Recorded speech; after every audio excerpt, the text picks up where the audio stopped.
Hi guys, we're going to come back and we're going to talk about the three most common weave types. We're going to look at their characteristics, how they're made, how you can tell them apart, and their different variations. Now our three most common weave types are plain weave, twill weave, and satin weave. So let's dive in. Plain weave.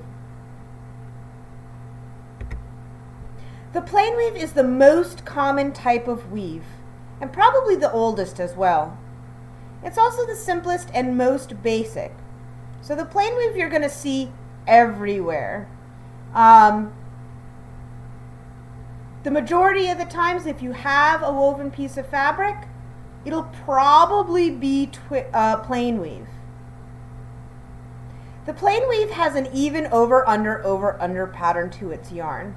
So remember when we talked about the composition of our woven fabrics, we set up our warp yarns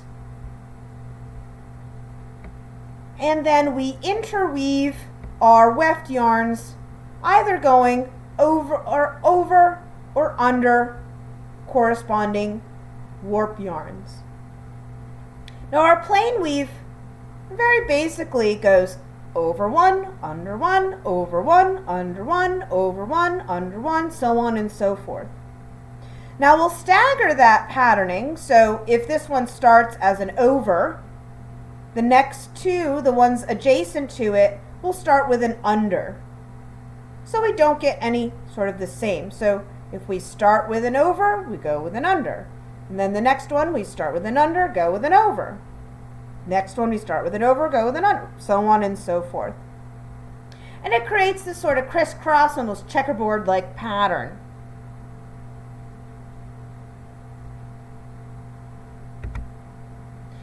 Here's some nice close-ups of that plain weave.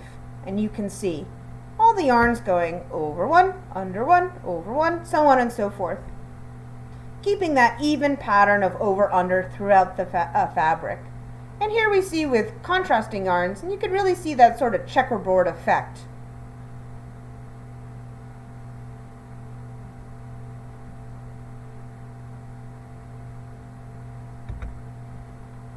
So what are the properties of our plain weave? Well, like we said, it's the most commonly used weave type. Other weave types are usually compared to the plain weave. Either it's stronger or weaker or so on and so forth, because it is so ubiquitous. It's sort of our base standard of fabric. Because it's so common and sort of base standard, the properties of fabrics woven with a plain weave are most closely going to resemble the properties of their yarn types and fiber content. Unless printed or finished in a particular way, plain weaves are the same on both sides of the fabric. So it has no distinct face side of the fabric. You can use either side. Of course, this is not true if one side is printed or finished in a certain way. Then it will have a face. Although this is sort of base, it does have a few properties on its own. It creases well, so you can get kind of nice sharp pleats and corners and sharp, stiff shapes fairly easily, and it's also versatile. Good thing for the most commonly used weave type. Now, as it is very common, it has many different variations. The most notable are our basket weaves. So basket weaves follow the same over-under pattern of the plain weave, but it's not staggered between single alternating yarns. Instead, two or more yarns are sort of bundled or paired together to follow the over-under pattern. So if we look over here at the diagram, we see the over-under pattern, but instead of each yarn going over and under, we're bundling two yarns together that go over, under. So here is what is called a 2x2 basket weave. And the numbers when we describe a basket weave are letting us know how the yarns are bundled together. 2x2 lets us know two yarns bundled in the warp, or weft, sorry, and 2 yarns bundled together in our warp, 2 by 2. So we see the same overall, if we go back, it's the overall pattern of the plain weave. However, we're just bundling together yarns to create that over-under pattern. If the same number of yarns are bundled in both the warp and weft direction, it is known as a regular or balanced basket weave. So this would be an example of a regular or balanced basket weave. Basket weaves create an interesting texture. And here it is. So here we have different types of balanced basket weaves, and they are being defined by how their bundles of yarns, or how many yarns are in each bundle, let's say. Over here we have quite a large one. We have 6 yarns, 1, 2, 3, 4, 5, 6, 1, 2, 3, 4, 5, 6. So it is a 6 by 6 basket weave. Here we can count 4 yarns to each bundle, so a 4 by 4 basket weave. Over here, another example of a 2 by 2 basket weave. Now in all of these cases, again, they're balanced, and I will mention that higher than 4 by 4, as you can see, this is probably, you know, an actual basket. In actual textiles, it's fairly rare to see above a 4 by 4. The yarns get sort of too loose and too prone to snagging. It weakens the fabric too much to do more than 4 by 4. So most textiles, although not all, are going to be in a 4 by 4 or less style of basket weave. So here we have another nice little 2 by 2 basket weave. What are our properties of our basket weave? Well, interesting textures are kind of the most advantageous and most obvious characteristic of the basket weave. It also has a better drape. It's a little bit more like fluttery and moves a little bit better than plain weave. Because plain weave can be kind of stiff in movement. It has a looser weave structure than plain weave, so if you probably noticed, a little bit of holes or can be opened up by using the basket weave. This can make it a little bit more breathable, but it also can make it a little bit more flimsy and a little bit more see-through, I don't know, and a little less warm. But again, it all just depends. You know, one characteristic for one garment could be good, for another could be bad. So you just got to choose what kind of characteristics align with what you need your garment or your object to have. It also frays a lot more easily than plain weave. Now, there's many variations of our basket weaves. And they come in the variety of what's called broken basket weaves or irregular basket weaves.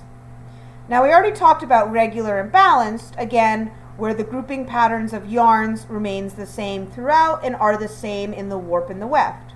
However, there are varieties of basket weaves where the grouping pattern of yarns are not the same throughout and are different between the warp and weft yarns.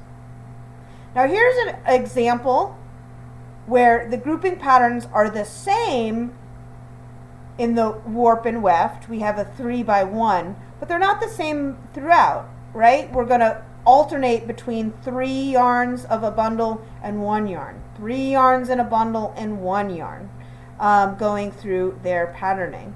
We still have the same over-under depending on the bundling, but we're getting a different texture. So here we have what's called a broken basket. Broken or irregular baskets are used to create interesting textures. That's mostly what they're used for. Here are some examples of broken baskets. Both are showing a 2 by 1 basket weave. So a bundle of 2 over a single yarn. So this is different than our other where we had the same bundling patterns in warp and weft. The broken part of these weaves are broken by the different number of bundlings between the warp and weft. Here we have 2 in the warp and only 1 in the weft. Same here.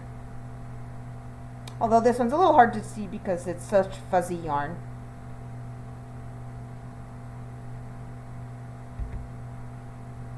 So what are the properties of our broken basket weaves?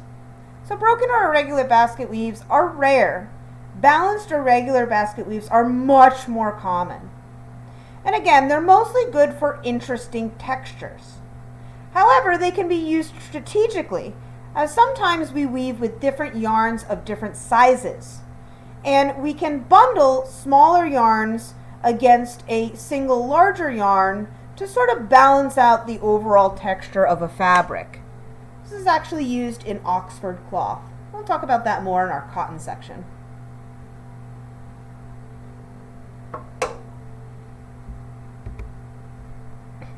Now we're on to our next main twill weave type, which is the twill weave. A very interesting weave. Dare I say my favorite weave? Although, how can you pick one? The twill weave. So the twill weave is the second most common weave type, with many different interesting variations. I think it definitely, if it's not my favorite, I think it's the favorite amongst my variations of a weave. Very interesting things you can do with the twill. So the twill weave follows an over 2, under 1 pattern. So if we see over here, we're going to go under, well, let's start over here. Over 1, under 2. Over 1, under 2. And likewise, if we come down from our warp, we go over 2, under 1. Over 2, under 1. Over 2, under 1. So, and this pattern is staggered by 1 increment each yarn.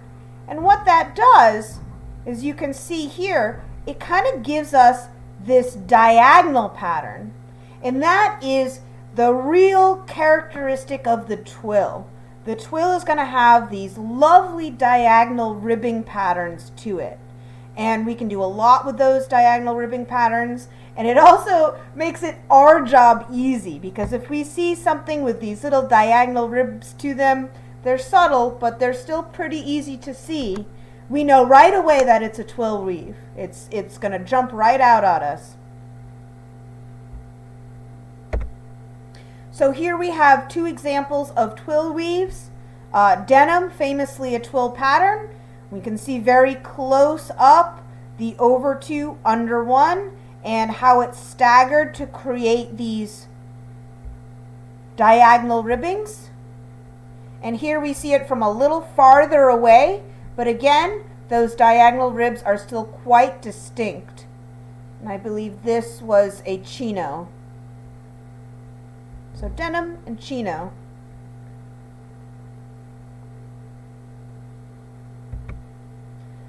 What are the properties of our twill weave? Well, twill is much stronger and more durable than plain weave. In fact, twill is our strongest fabric weave. So anything that needs to be strong and durable, twill is where it's at. Subtle diagonal ribbing patterns made from the weaving pattern. So again, we can see those diagonal ribs coming down the fabric here. Makes our job in identifying the fabric easy. And the diagonal ribbing can run from right to left or left to right and is visible on both sides of the fabric. In fact, if we have a fabric with it going from left to right, it's a Z twill. If it's the other way, it's an S twill. Twills are usually a bit stiffer and weightier than plain weave fabrics. They're wrinkle resistant, and they're not usually printed. That's because of the texture that the ribbing creates. Typically when we want to print something, we want a real flat, smooth surface. However, I sure as heck have seen printed twills. It's not super common, but it's not like it's never going to happen. Twills are often, but not always, made with a darker face or front side and a lighter back. So if you think about, probably the twill that we're all most common with, which is denim.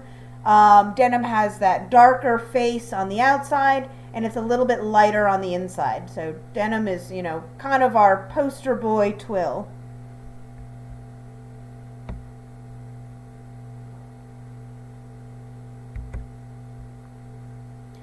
So just like the plain weave, our twill weaves come in different variations as well.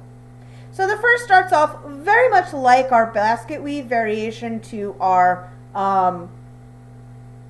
plain weave, where we're going to sort of break up that over 2 under 1 pattern slightly. So we have different twill variations called the 2x2 twill and the 3x3 twill. And these variations are basically created just by how they achieve their diagonal ribbing pattern and how many yarns the warp and weft yarns go over. However, in all situations, twills will always stagger their over-under pattern to create the diagonal pattern characteristic to twill. Also, that diagonal ribbing is also called a twill line. That's important. You should know that. If all yarns follow the same over-under pattern, like these, they are called balanced twills. So here we have a 3x3 because we're going to go over 3 and then we're also going to go under 3. Oh, it's not quite large enough to show you. Here we are, under 3 over 3. So a 3x3. But again, the way that we start the over-under patterning is always going to be staggered to create this diagonal ribbing texture. Here we have the same thing. It's a 2x2. We're going to go over 2, under 2, over 2, under 2. But again, staggered to create that diagonal ribbing pattern. So, and that's really what brings it away from a broken basket, because you might be saying, well, aren't there maybe broken baskets that are the same as a twill? No, because broken baskets are always going to have a sort of checkerboard or grid-like pattern. Twills are always going to have that diagonal ribbing pattern, and it's how they're staggered. So we always have that staggering of the pattern with the twill weave to create that. In the basket weaves or plain weave variations, the weaves are always staggered to create a more checkerboard grid-like pattern.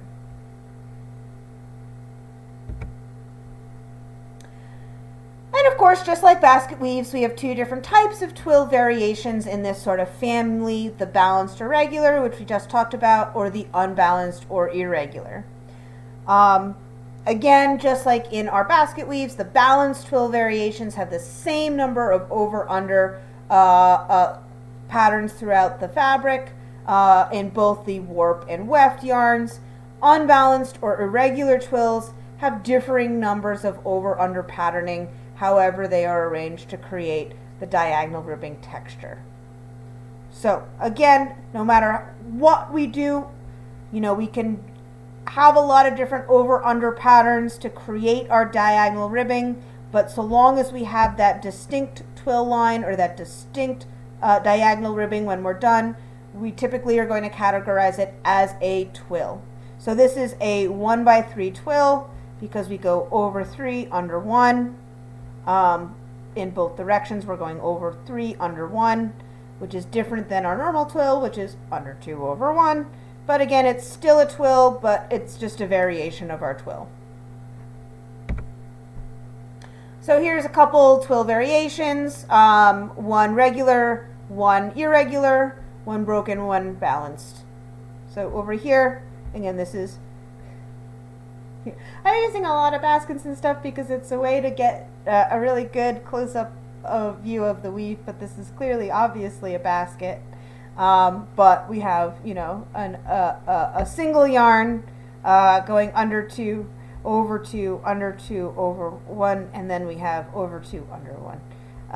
Going over here. So same sort of over 2, under 1, but we're sort of bundling it a little bit different.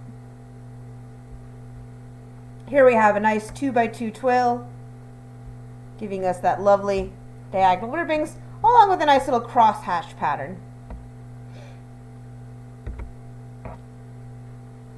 So now let's get into the really fun twill variations. And the first one is herringbone. And these are easy to remember because they have fun little names that go with them. Herringbone is a weave that is a variation of a twill. It's also a type of what's called broken twill. The herringbone weave changes the direction the diagonal rib lines or twill lines go to at equal intervals throughout the fabric, and this creates a zigzag pattern. So here we have our normal sort of twill weave going down. We have the twill line going down like this, boop, boop, boop, boop, boop, boop, boop. And then we switch it around and it starts to go up like this in this sort of V-shaped structure. So herringbone weaves often use yarns with contrasting colors to emphasize the design made by the weave type. When we look at pictures of it, I'm sure you'll recognize it. It is incredibly common. It's very commonly used for suit jackets and things like that. But here we have the twill weave and we see the diagonal ribbing coming down and then going up and then going down and then going up. In both of these situations, we can have that herringbone pattern really stand out by using contrasting colored yarns.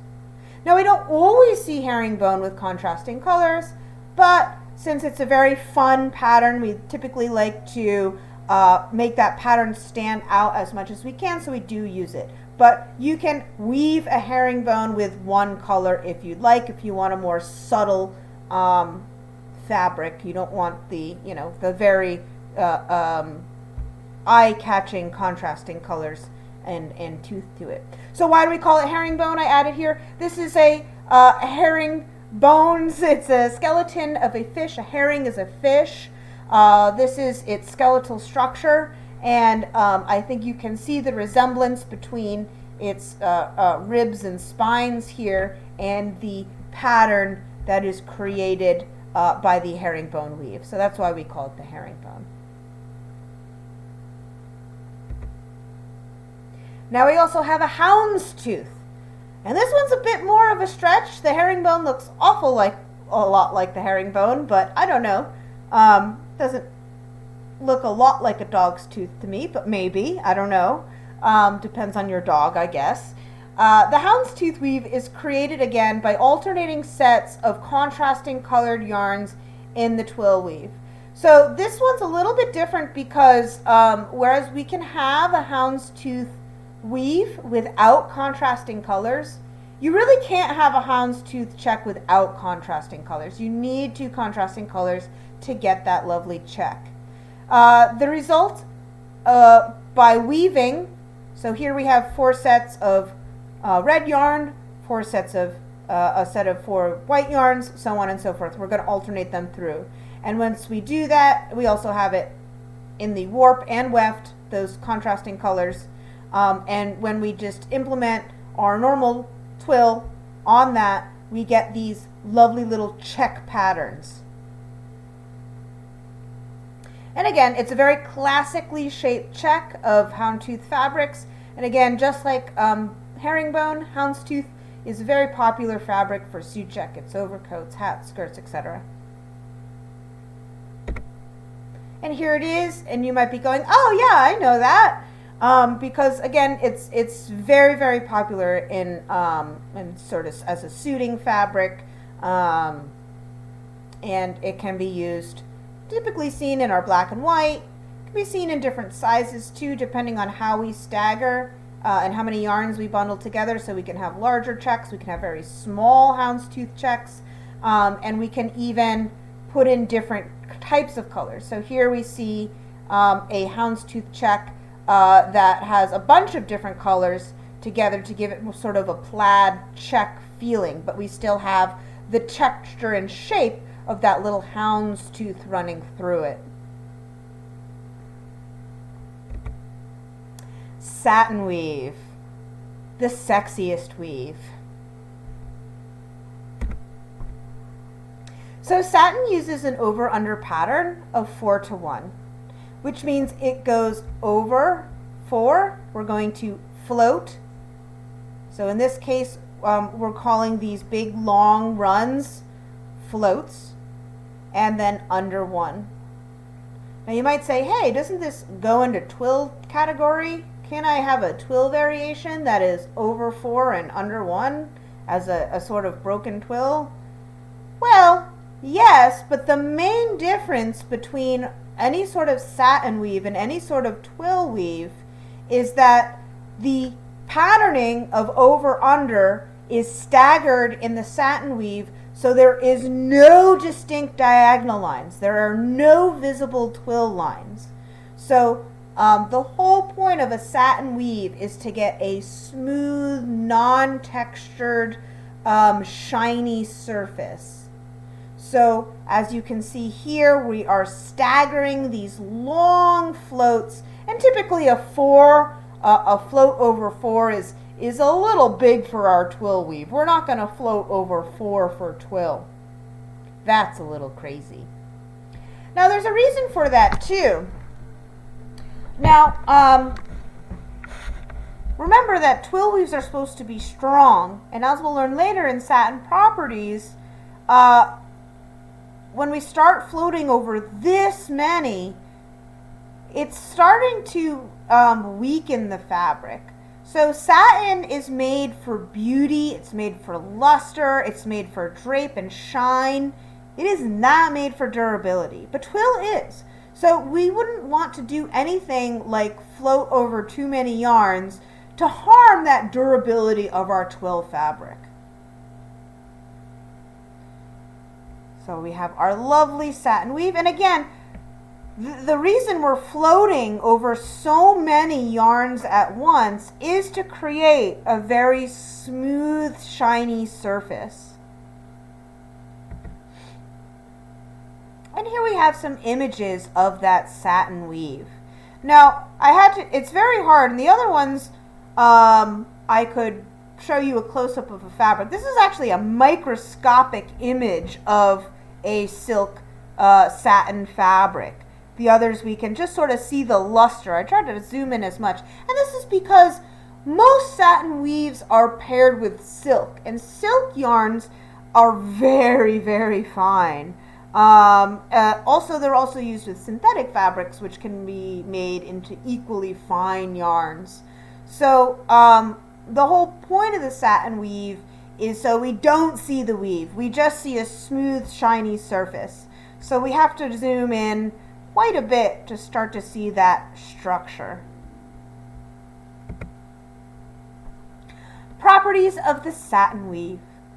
So the long floating yarns, as we discussed, of the satin weave create a lovely luster and shine to the fabrics it's create. And this is why it's most commonly used with silk or synthetic fibers that most benefit from having their luster shown off in this way. Now, of course, we can weave anything with a satin weave, but something like wool that doesn't have too much of a luster, it's not really going to benefit that much from that weave. However, we do see cottons woven with the satin weave, and when we do see cottons woven with satin weave, it's called a sateen. So the satin weave is beautiful, but the long floats, which give it its shiny, smooth surface, are prone to snag. And it also makes satin the weakest and least durable of the three main weave types. If both warp and weft yarns use highly lustrous yarns, both sides of the fabric will be shiny. But most often, only warp or weft yarns will be very shiny, giving a shiny face to only the front of the fabric and a duller back. So if we go back and we saw those long floats in the warp and we only use very, very highly lustrous, shiny fabrics in the warp. We're only going to have a shiny surface or face of the fabric, and because the longer floats in the back use a duller fabric, we're going to have a duller looking back. And this is most common just to save on cost, because those really highly lustrous shiny yarns can tend to be a little bit more expensive. So we will only use those shiny yarns in one direction. That's most common. So most fabrics that you see that use a satin weave and that are very highly lustrous will be highly lustrous only on one side or the face side of the fabric. Not always. You can make it shiny on both sides, but usually we'll see only one side shiny. So let's review. Our three main weave types are plain weave, our common workhorse, our basic versatile